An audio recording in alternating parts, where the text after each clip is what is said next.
Live. What's up? What's up? What's up? Why did you laugh? Kyle, did you win money on your Super Bowl bet? I pushed. It's a tie, is what that means. And It means no, you didn't win, but you I didn't didn't lose. lose. Yes. But if you took a look at what my bet was at halftime, I was betting there was going to be more than 47 points scored in the game, and there was 13 at halftime. So things were looking grim. But they ended up hitting 47 exactly. So It was a push. So I didn't lose. I didn't win. I just got my money back. But considering where I was at halftime, I think it's a win. Okay. Because it looked like that $1,000 was gone. Jeez. Yeah, you also hit us up like the day before, 2 days before. Who wants to do $100 squares? I'm like, I thought $10 was steep. What the? That wasn't my pool. I was a friend's. I was like, this seems aggressive to start this the day before, and she hit me up like 6 hours later. She's like, okay, I got him full. Wow. It's $10,000 total she collected in like a few hours. I did not play that game.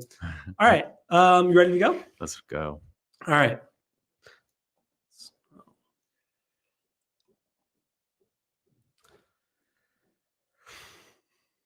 So Kyle, we often talk on this podcast about helping real estate agents help with their buyers, help with their sellers. One thing I don't think we talk a lot about is how real estate agents can work more with investors, how they can attract investors, and how they can be more valuable to investors. I think a lot of times people see investors as someone who will work with anyone. And a lot of that, I think, is because I would argue, and please correct me if I'm wrong, oftentimes agents don't offer a ton of value to a specific investor that they can't get from everyone, right? Yep. Hey, find the off-market deals and I'll work with you. But what I want to talk about today is how we, as a real estate agent community, can help investors and build that relationship and give them value that other people aren't, and to deepen that relationship. For sure. Yeah, this is what I'm super, super passionate about. It's not only for working with investors, but just for being the investor ourselves too. I mean, I'm writing off hundreds of thousands of dollars last year, over $1 million in write-offs because of a little thing called depreciation that most real estate agents don't understand. And it's alarming, the fact that most real estate agents don't understand what depreciation is, even more so because of this magical thing called bonus depreciation that we're going to talk about today. My name is Kyle Whissel with Whissel Realty Group and eXp Realty here in San Diego. And I'm Brian Kochi here at Whissel Realty Group. The goal of the show is to give you the tools, techniques, and tactics to go out there and crush it in your business. The way that we like to do that is to answer the questions that you have for us. So if you ever have a question, you want to have us answer it on a future episode of the show, you can always go to thewhisselway.com. You can ask us questions on there, subscribe to the podcast and YouTube channel, join our referral network for all the outbound referrals we have. You can get on our email newsletter and our private Facebook group. We share a lot of tips and tricks. And if you want to level up on your content creation, learn everything Brian and I have learned over the last 9 years of working together via our Media Mayor Mastermind course, all of that is on thewhisselway.com. So Kyle, first let's talk about, you mentioned a lot of agents don't fully understand depreciation. A lot of them have never even heard the term before, which is terrifying. Like if you actually asked 100 real estate agents, I would venture to guess at least half of them could not tell you what depreciation is. Okay, so let's. Why don't you break it down for us? Yeah. So I'm going to go 3 levels on this. I'm going to talk about the traditional method, the innovative method, and the like super gangster method that you guys all really, really need to know. So is that now? When I Google that, do I Google super gangster depreciation? You Urban Dictionary. You don't Google this shit. So here's the deal. If somehow, someday, somebody determined that the economic useful life of a residential property is 27 and a half years. How they determine it, I don't know, nor do I care. The rule's the rule.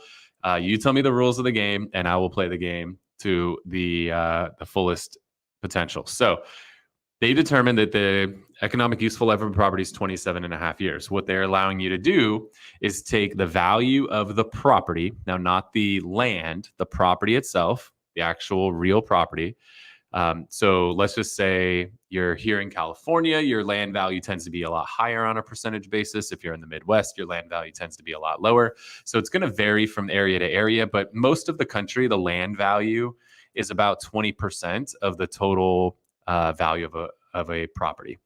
Is that So what is it here in San Diego? probably 40, Okay. I would guess, if Cool. not more, depending on the area, course. coastal, more inland, right? So, but nationwide, it's about 20% is probably a rough average. So let's just assume it was $1 million property. Typically about 20% of that is land value. The rest is the real property value. So, so in that scenario, you take the $800,000 that that property is worth and then divide that by 27 and a half, and you're going to get a straight write-off for 27 and a half years. 800 divided by 27 and a half. I don't know exactly what that is. It's like $30,000, something like that. 30. Is it exactly? No, I think it might be 30. Brian's going to do the math for me real quick. 800K. No, way off. $29,090. You're off by what's wrong with you? So it's about $30,000 in that scenario. Okay. So you're going to get a $30,000 write-off, 29,000, whatever, and change write-off every year for the next 27 and a half years. That's going to cancel out 29,000 and change worth of income. So that's pretty amazing, right? Now figure out what your tax bracket is and what state you're in. Like you're paying even on the low end, like 20%. On the high end, you're paying like 50%. So let's say you're on the high end, $30,000 write-off, and you're on the high end, you're potentially paying $15,000 less in taxes because you had a $30,000 write-off. Like that's pretty freaking powerful. Yeah. And the beauty of it is it doesn't matter how much money you put down on the house. You could have put zero down. You could have, right now, investment property traditionally putting like 20 to 25% down, but that's traditionally. There's this massive trend for creative financing right now, or maybe you do a seller financing deal. Maybe you do a subject to deal. Maybe you do an assumption. There's all these creative ways to finance property that potentially you're buying a property with no money down. And now you're going to get this write-off every single year for 27 and a half years. And then if you do commercial property, it's 39 years. So somehow they determine commercial property is more useful life than residential property. So 27 and a half years, which is pretty cool. So that's straight line depreciation. Then they came out with something called cost segregation.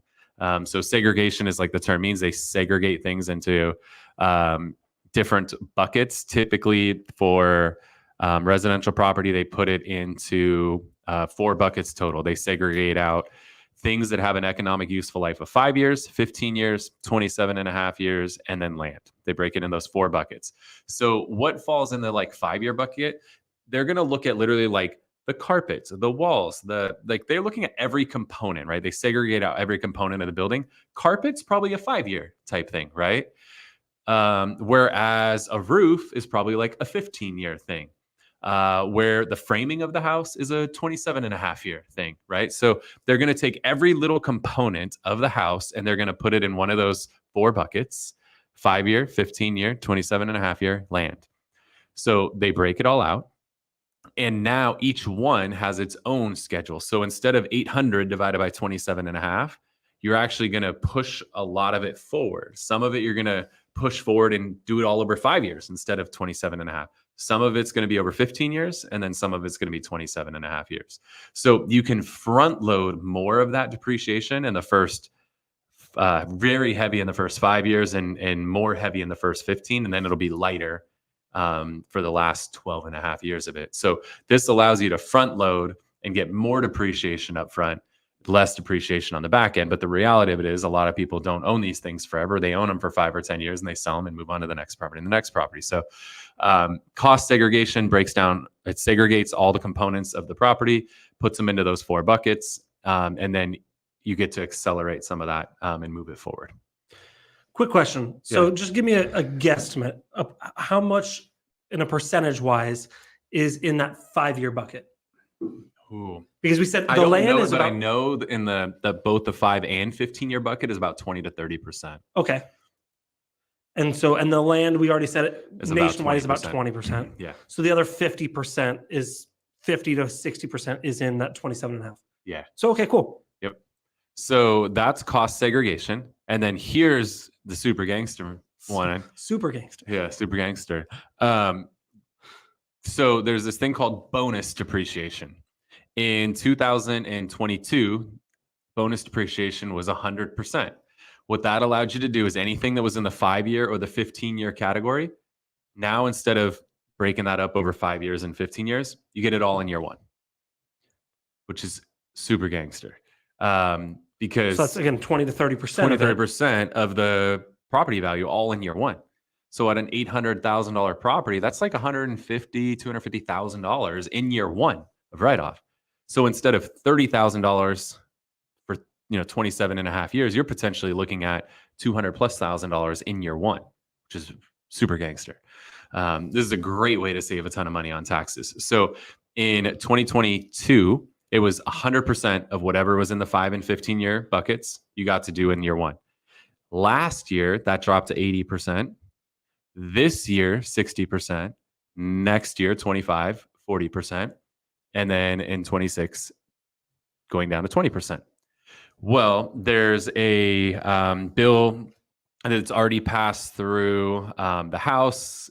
It's got bipartisan support. It's going to the Senate. Then the president will sign it. All indications are this thing's going to get passed. And they combined a lot of stuff into one. The biggest thing they did is there was this employee retention tax credit thing that was getting abused, and they pretty much just shut it down. And so they had all this money earmarked for this credit, but they realized people were abusing this credit. So they said, screw this, we're going to stop this credit. But they had money earmarked to give out for that credit. And they decided instead of giving money away for that credit, let's do some other things. So there's some like increase in the child credit, research and development, some other credits. But a part of the things that they're making better is they're bringing bonus depreciation back. So for 2023, what was 80%, that's going to go back to 100. 24, what's supposed to be 60%, that's going to go to 100. And for 25, what was supposed to be 40%, that's going to go to 100. So it's going to go back a year, current year, and forward a year, all back to 100% bonus depreciation. So again, everything that falls in those 5 and 15-year buckets, assuming this passes the Senate and the president signs it, you'll be able to take 100% of what's in the 5 and 15-year buckets and write it off in the year you put the property in service. Which then means you're not doing any write-offs on that property until 27 and a half years? So that's you're not going right. you're going to front load everything that was in those 5 and 15-year buckets. Yep. And then you had a third bucket, it was 27 and a half years. It's going to be a very small number. You're still going to get that for the next 26 and a half years. It's just going to be a very small number, right? So we talked, if you took the whole value divided by 27 and a half, it was roughly 30 grand. Now you're going to take a good percentage of that into the 5 and 15-year bucket, only a little bit. Well, not About a little bit. 50%. Still the majority of it's still going to be left over for the 27 and a half year bucket. So you're still going to have a significant write-off there, but it's not going to be as big as the straight line because you front-loaded it so heavily. Got it. That makes sense. Now, like you said, you mentioned commercial, you mentioned residential. How do we take this information and add value to our investors to where they're like, wow, that's good to know. I want to work with you more. How do we use that to leverage a relationship? So I think there's a couple things. One, again, you should be the investor here. Like, I want you guys to really realize this. Like, you could go buy an investment property today with a minimal down payment. And now you could buy like a 4-unit property and you could live in one, and one of them is going to count toward your primary and the other 3 are going to count as investment property. So you could depreciate the value of the other 3. So let's just say you got something that was 4 2-bedroom units, all identical. You live in one and then you rent the other 3 out. And you could do this with an FHA loan at 3.5%. You could do this with a VA loan at 0%. Okay. You're going to live in the one unit and like normal primary residence rules are going to apply. But then let's say it was $1 million. So $750,000 is the value for the remainder. Again, they're going to separate out the land and the property, but now you're going to get that write-off, which at the end of the day ends up being overall 20 to 30% of that 750. So we're talking $150,000, $200,000 write-off. So you could potentially go today, even you as a real estate agent, FHA, VA, go buy something for 3.5% down or 0. And let's just run that scenario, $1 million, 4 units. And get yourself with 3.5% down, potentially get yourself like a $200,000 tax write-off this year and own a freaking property And then in addition to that, the 1/4 of it, because you live in 1/4 of the property, when you sell it, you're going to be able to keep the gain on that 1/4 because it's primary residence. And then the remainder is investment, and you just 1031 that and roll it into another property and defer your taxes completely. Like, it's insane. So not only can you house hack, you can also basically run a workshop doing exactly what you just said and teaching people how to do this. This is great to generate buyers, but all that are thinking about investing, and then they go, hey, this is not the right for me. I don't want to be a landlord. I don't want to do that. Well, cool. Now you have someone who can afford to buy, and you transition them into a traditional buyer. Yeah. When does it not make sense to get this? So if you make, let's say you work at McDonald's, you're making $30,000 a year. I don't know how much you make at McDonald's. 15,000 a year. Well, here in California, it's like $20 an hour at McDonald's now. You don't need a $200,000 write-off, right? That's way more than you can actually utilize, right? Well, what you could do though, one thing to be clear on here is you have to be a real estate professional to take full advantage of this. So we are all real estate professionals. You can look up the definition of it. It's about how many hours you work and materially participate. There's some definitions of real estate professional status, or reps as they call it. So make sure you understand that. Talk to your CPA. Hey, can I qualify for real estate professional status? That's important. Do you have to be licensed? You do not. Okay. No. So you could just be a straight up investor. Makes it a lot easier if you're licensed, easier to justify it and whatnot. Because you're a real estate professional, you can count it and offset ordinary income if and only if you're a real estate professional status. Okay. So let's assume this property brings in like $100,000 of rent. After you write all the other stuff off, there's like $25,000 like net income at the end of the day. Well, if you had a $200,000 depreciation write-off, as a real estate professional, you can cancel that remaining $25,000 of net income and have $175 on top of that offsets ordinary income, if and only if you're a real estate professional. If you were not a real estate professional, you could only cancel the 25 out, and now you would carry over the remainder to the next year and keep carrying it over to offset the income. So you're still going to get it all. It's just you can't offset ordinary income. You can only offset passive income. But as a real estate professional, you can not only cancel out all the income off that property, you can also cancel out your ordinary income. Huge deal. There's one loophole only, which this is something you could probably talk about with people, is they call it the short-term rental loophole. So the only scenario where a non-real estate professional can do this and go below zero or count it against their ordinary income is if the investment property is a short-term rental with an average stay of 7 days or less. So if you did a short-term rental, then you could actually do this. So your McDonald's employee could do this and cancel out income, or whatever. Somebody who's a doctor could do it, right? Because a doctor is not going to earn real estate professional status, so they're not typically going to be able to go below zero and then count it towards ordinary income. But if a doctor does a short-term rental, let's say they get a beach house in Hawaii as a short-term rental, then they could do it. So if what I was talking about earlier, doing this buyer seminar, talking about it still makes sense, but they just can't count it against ordinary income.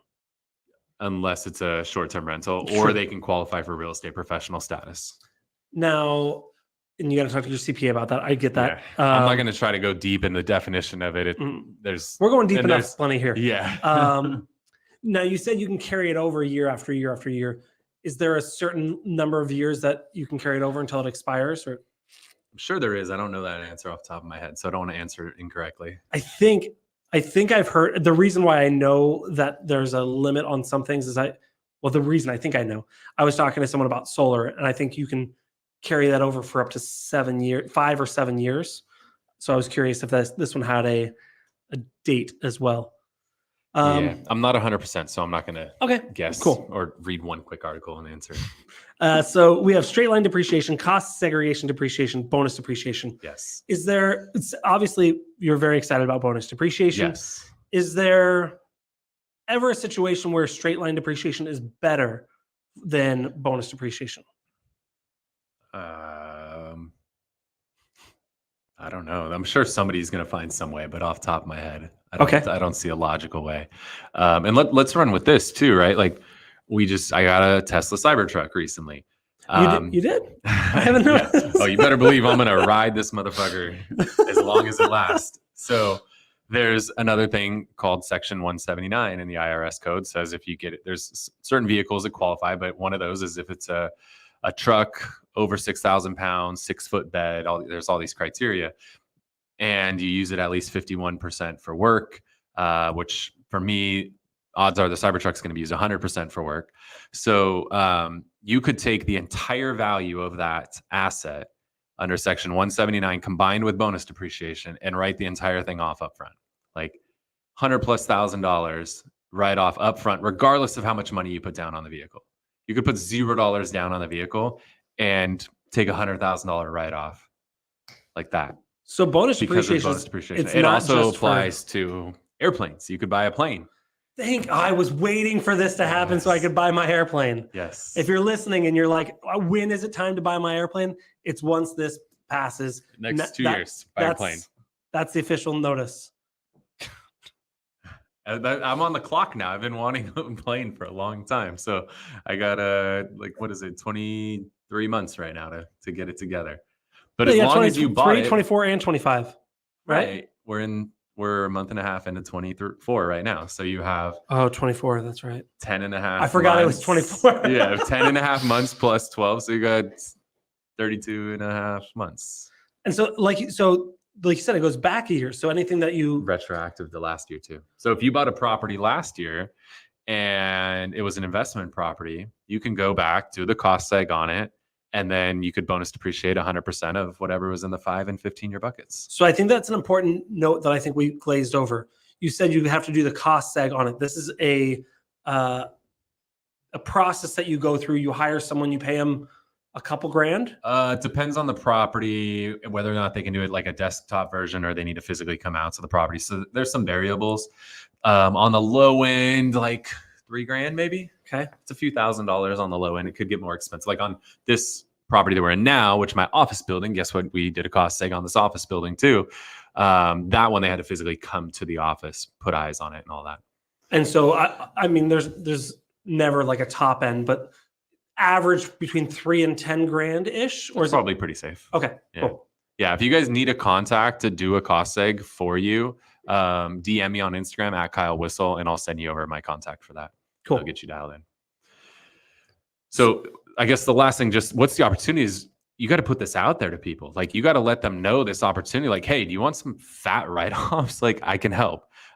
So especially for the people that you know are active real estate investors, let them know, because they might not know this bonus depreciation is back. And if they know it is, now they have this same window, right? You have to close and put the property in service by the end of 2025, and they can take advantage of this. So I believe that a lot of investors are going to cram in more purchases in the next, let's just call it the next 2 years, so we don't have to go to 22 and a half months. In 2024 and 2025, there's going to be a increase in real estate investment because of this 100% bonus depreciation. Because remember, at the end of 25, it's going to go from 100% down to 20. So we still have this same 20% reduction every year. It's just now artificially inflated for these 3 years. And then it's going to go back on the original schedule and drop down to 20%. So if you closed on something on December 31st, 2025, put it in service, versus January 1st, 2026, that 80% of what fits in those buckets is not going to be able to get written off in year one. That's a massive difference. So I think you can use this to encourage your investors to buy more while this window lasts.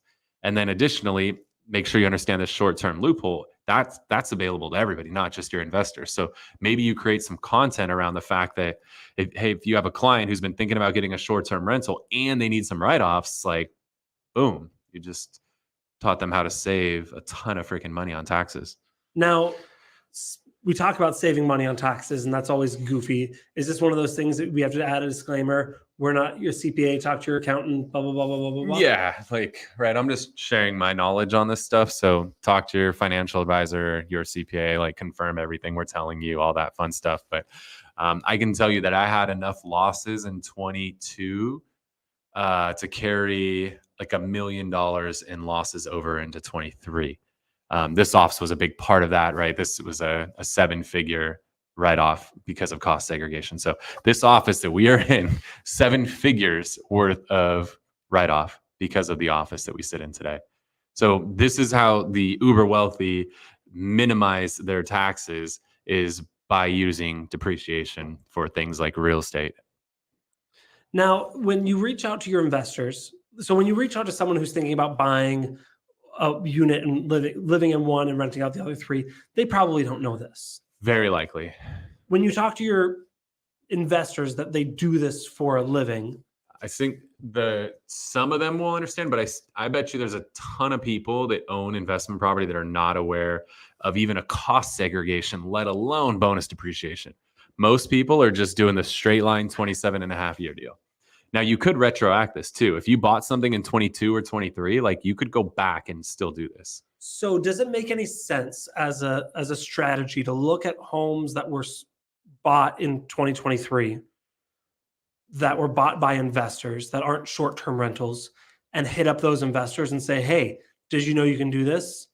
Is there an upside to that for you of like, I think the upside would be that, like, wow, my realtor didn't tell me that, and this other guy is like, Kyle's going to be my guy moving forward, potentially.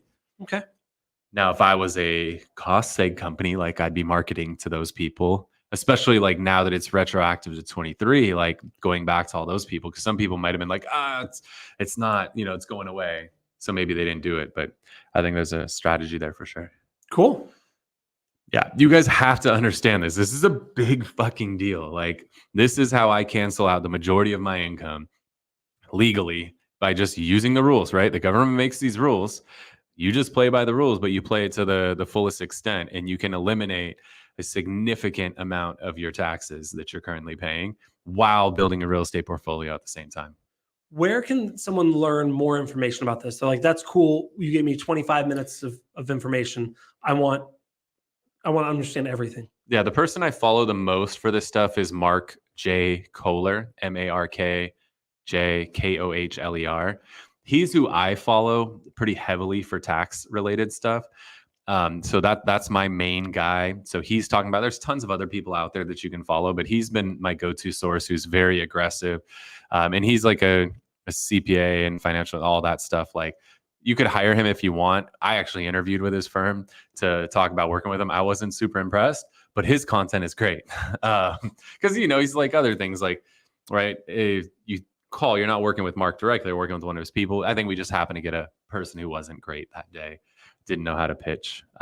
So that's the scenario. But I love the people that I work with. And you should have, like, you guys got to realize this too. If you have a CPA and a financial advisor and they're not, and you own investment property and they haven't told you about this, like, you probably need new people.